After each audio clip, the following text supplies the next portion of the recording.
You're watching Drake Wing Gaming. Enjoy the video.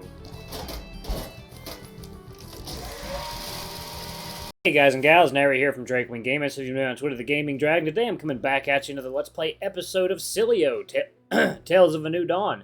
Running the latest updated build here that just released. Includes some more content for Ty and Dom and Axel. Some spicy content for Dom and Axel, I should say. But anyway, y'all, we're continuing on with Diego's route. Anyway, y'all, let's go ahead and jump right back in, shall we? Alarm Shan, you are up, and let's go. I just didn't feel comfortable with all the smoke and mirrors, you know? So I'm a little upset about it all, but I can't blame you.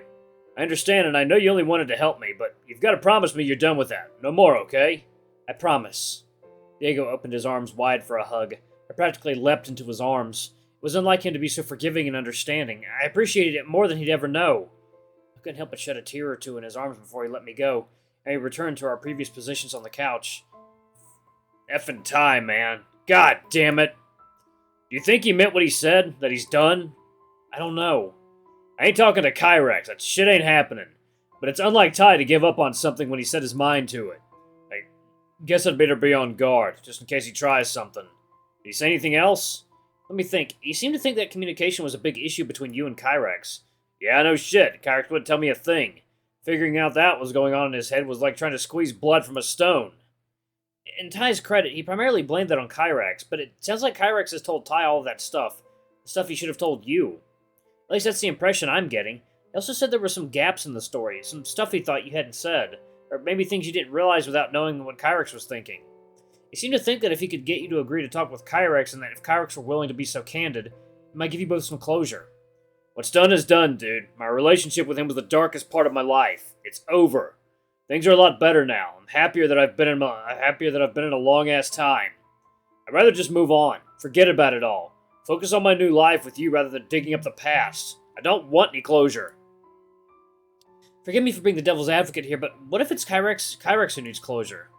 Frankly, he doesn't fucking deserve it. Or what about if Kyrax wanted to apologize? I don't care to hear it. What about if he wins in the semis? What then? It seemed as though Diego had briefly forgotten that detail. The prospect no doubt caused him great anxiety, which is why his response surprised me. Then may the best man win. You're still going to fight? I ain't stopping now. I've gotten this far. If he's there in the finals, then whatever happens, happens. Are you sure? He ruined nearly a year of my life. No matter what happens, I won't let him ruin a single day more. I'm proud of you.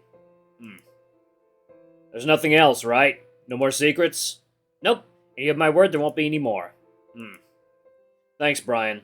I believe you, and I trust you, and I definitely don't blame you. I wouldn't mind if you did. Dude, you're like the light of my life. I can't stay mad at you, especially when you've chosen to do the right thing. I know how much pressure Ty put on you when he wants something.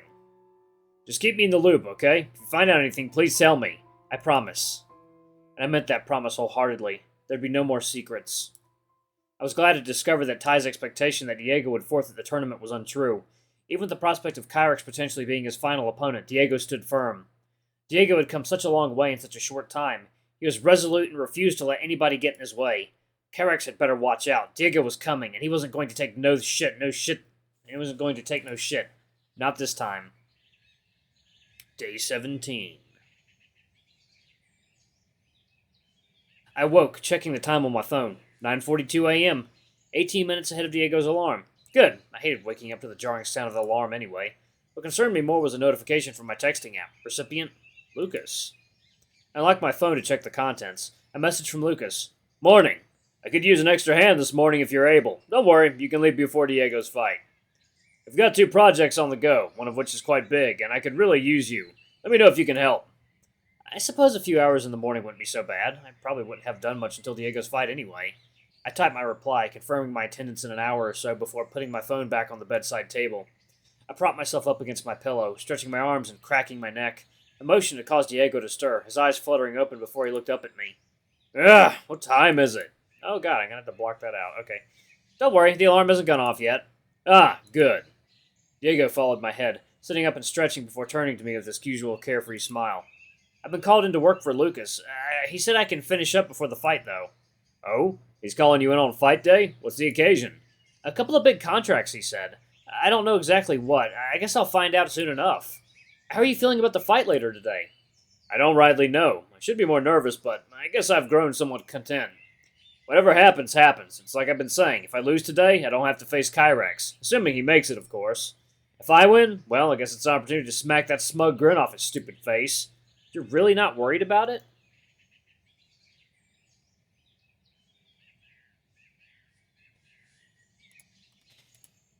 Oh, don't get me wrong, I am. I guess I've just decided that I'm committed to this hell or high water. I'll do my best and let fate decide the rest. Kyrex was always stronger than me, but I'm smarter.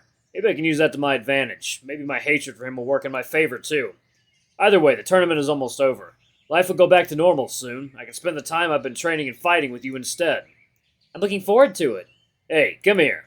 Diego motioned for me to come closer. I obeyed and was soon wrapped in his big furry arms. Thanks for sticking by me and for being honest with me. It's the least I could do. You're the most important person in my life. It's been complicated, but I'm trying to do everything right. You're doing a great job, and you're right, it has been complicated, with the whole breakup thing and with Ty sticking his nose in. I know from experience how hard it can be to know what to do. It would be unreasonable for me to expect perfection. Truth be told, I expected you to be mad at me. Since when have you been so forgiving? I guess I'm in love. I know it was a little harsher around when you arrived, but now, before I react, I just remember how lucky I am to have you. It's like you're doing your best. It's complicated for you too, but you're only trying to do the best thing for me, for us. I can't really be mad at you, you know? That's sweet. And my time with Kyrex kind of put things into perspective. I was desperate, and I latched onto the first person who showed me that kind of attention. I loved him, you know? I really did. I tried so hard and went so far to get him to feel the same way for me, but it never amounted to anything. He grew more and more distant. I tried harder. Then he grew hostile, and I tried even harder still. I don't rightly know what went wrong or even what was going through his mind. I should have left a long time before I did. I should have seen the things that weren't working early on and just saved myself the trouble. Sorry, I'm rambling again. I guess what I'm trying to say is you live and learn. It was a horrible experience for me, but in a way I'm glad it happened. It's like, now I know. I know what I missed. I know what those signs were. I know better what a relationship should be. And I know how to recognize a relationship as healthy. Is our relationship healthy? Honestly, I don't think I know what a healthy relationship feels like. Kyrex was my first, after all. I always had this feeling in my gut that something was wrong. But you encouraged me to be better. You have my back no matter what. You prop me up when I'm down, console me when I'm hurt, and love me unconditionally. Kyrex could do none of those things. He never loved me. Now I know what being loved actually feels like. I don't have the feeling with you. I don't have that feeling with you. It feels right. I'm not wanting for better times, or wanting for more from you. I'm living in the moment, over the moon with what I already have. I think that's what a healthy relationship should feel like. So thank you for being here with me. Thank you for loving me, and thank you for being, like, my soulmate, Brian. You think we're soulmates? Don't you? We were pining after each other for years. 2 years apart, and yet we still wound up back together like no time had passed at all. You abandoned your old life to be with me, sold all your possessions, and took a leap of faith. Honestly, I'm ashamed I didn't do that myself. So, thank you for helping me to correct our stupid mistake. I'm so glad you did. Being with you is all I ever wanted. I never stopped wanting that. Neither did I. Did I ever tell you why I moved? You said you weren't happy with your life in the city, and you wanted to give us another shot, right? Kind of. My life did suck, and I thought about you often. Kind of like you were the one that got away, but something set the ball rolling, gave me the courage to take that leap. I got home from work one day. My boss had yelled at me over something that wasn't my fault and something I didn't even do. My coworkers watched on, full well knowing it wasn't me. I didn't bother to step in. I was exhausted. I came home and just collapsed on my bed. Next thing I knew, I was dreaming. It was you. It was you, me, and 2 others all swimming in a river. We're just having fun, relaxing in the warm sun, the water glistening off your abs. But it was quite a shock when you saw me. By the way, who were the others? Weirdly enough, I think it was your 2 younger brothers. Huh, really? But you've never met my brothers. Can't really save it right here because, Venus. No, but you showed me plenty of photos and told me a lot about them. I've never met them, but it feels as though I know them all the same. Either way, dreams don't always have to make sense, right? Point is, I felt this. I felt this joy in being there with you. This warmth. I was so happy. Then I woke up. One of the pipes in my ceiling was leaking and dripping water on my head. I got a ladder, duct taped the pipe, and laid back down in my bed. And I cried. Oh. I realized how much I missed you. My regrets came flooding back. I realized how much I hated my job, my apartment, my life, everything. I put my misery into perspective. I stayed awake all that night, just crying to myself. Before long, my alarm went off, and it was time to get ready. What? Diego picked up his phone off the bedside table, dismissing his own alarm. Dude, what were the chances? Eerie. I think I just had a small heart attack. Sorry, continue. Where was I? I pondered for a moment before I did something a little crazy. I sent my boss a text message. What'd it say? It said, and I quote, "Fuck you, I quit." Yo, nice! I got a few texts back, guilting me about it, telling me how my coworkers would have to work extra hard to make up the difference, telling me to think of the company. I didn't care. I didn't even reply. I was done. Next, I gave my landlord notice, told him I'd be leaving before the notice was up, and to take whatever I owed out of the deposit. I called up a local second-hand store, asked someone to come by with a truck. They came in, and I sold everything they would take. My bed, my fridge, my desk, everything. I didn't get much for it, but it didn't matter. And then, you can guess what I did next. Then, can you guess what I did next? Nope. I found you in my contacts, and I called. Ha! I remember. I was looking at my phone like, did this guy just butt dial me? I won't lie, though. My heart just about burst in my chest when your name popped up. I was lucky you hadn't changed your number. I asked you if I could stay with you for a little while. You agreed, and next thing I booked a train ticket for next morning. Jeez, within a day you were out. That's a fuck this I'm out move of the highest magnitude. It was kind of stupid and risky. Hell, it was scary, but it all worked out. Moving here on a whim was the best decision I ever made. It worked out exactly how I had hoped. I'm so glad you did. If you hadn't come, I'd probably be through half a bottle of scotch and a bag of corn chips right now. It's great for both of us.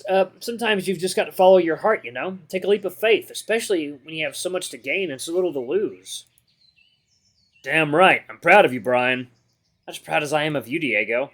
Nuh-uh. I'm prouder. Now you listen here. I'm the proudest, and that's the end of... I was interrupted mid-sentence by my phone buzzing on the bedside table. With a sigh, I picked it up. Lukas was wanting to know how far off I was. Well, I guess that's my cue to get moving. Lukas is hassling me. All right, dude, I won't keep you. What are you going to do while I'm gone? I don't know. Big breakfast, stretches, some combat drills. Doesn't hurt to be prepared. Any idea who your next fight is against? None. To be honest, it's kind of easier that way. Ignorance is bliss, I guess. Fair enough. We'll know soon enough, I'm sure. Anyway, have a good morning. I'll see you at the tournament. See you then.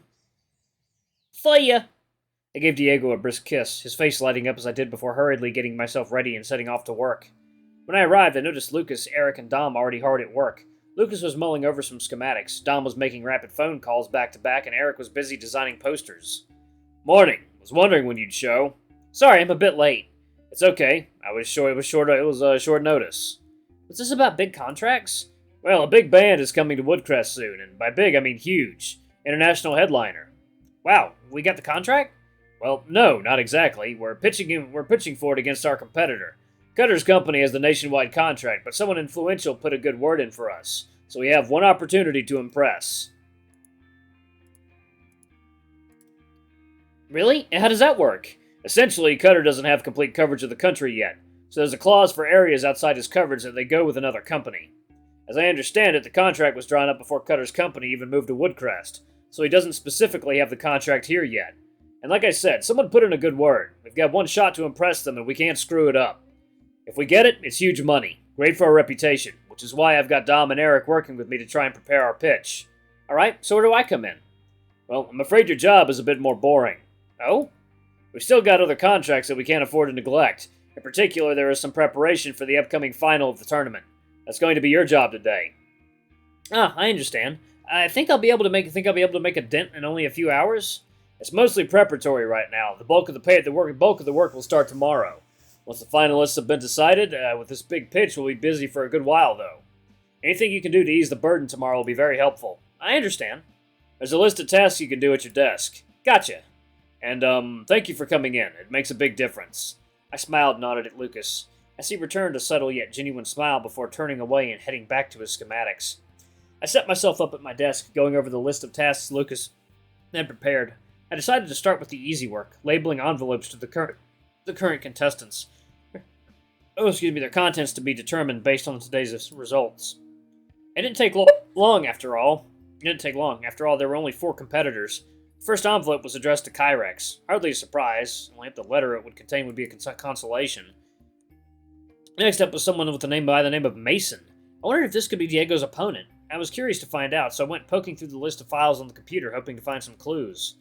I'd almost given up before I struck gold. The original placements letter mailed out to participants before the first heat. Opening it up, it revealed nearly 50 different names in the progression path to the tournament. Sheesh, this wasn't going to be easy. I started out by crossing off all of Kyrex's opponents up to the semifinals, as well as all of Diego's, before consulting the names on the envelope labels and crossing their opponents off as well. After 5 minutes or so of crossing out names, I was left with 4 names down the bottom. Following their pathways up, I soon discovered that Mason would be fighting Kyrex in the semifinals. Good luck, Mason, you glorious bastard. Knock him dead. Looking over to Diego's side of the board, my eyes stopped on the name of his next opponent.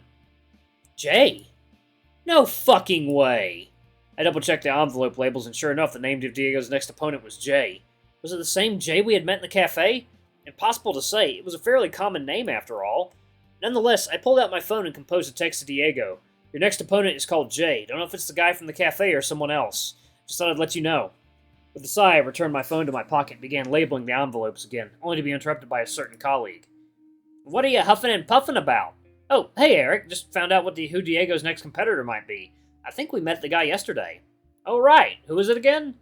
Jay, I think it's this dragon dude. Oh yeah, I know him. What, you do? Yeah, he's a frequent flyer at my other job. You have another job? It just started recently. It's only part-time, but it's something I'm interested in with some cool opportunities. I do it some evenings after work. What is it? Oh, well, it's sort of like a, Eric was choking on his words, as if he was trying to figure out the right thing to say. Is this job really that hard to explain? We serve food and stuff. Oh, do you work at the cafe with Jay, then? Oh, no, it's somewhere else.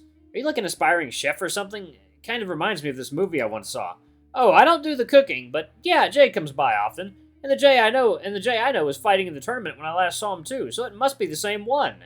Blue Dragon guy, right? Yep, that's him. Gay as hell? Yeah, that's him. He's a good dude, a real smooth talker. Alright, y'all, I'm gonna go ahead and pause it right here. Thank you all so much for watching. Got a little bit of editing to do in this video, what with Diego and his balls hanging out for a good portion of the video. Anyway, y'all, thank you all so much for watching. Don't forget to like, comment, subscribe, ring that notification bell. Leave a super thanks or tip if you can. It always helps. Until the next video, I love you all. I'll see you next time. Bye-bye!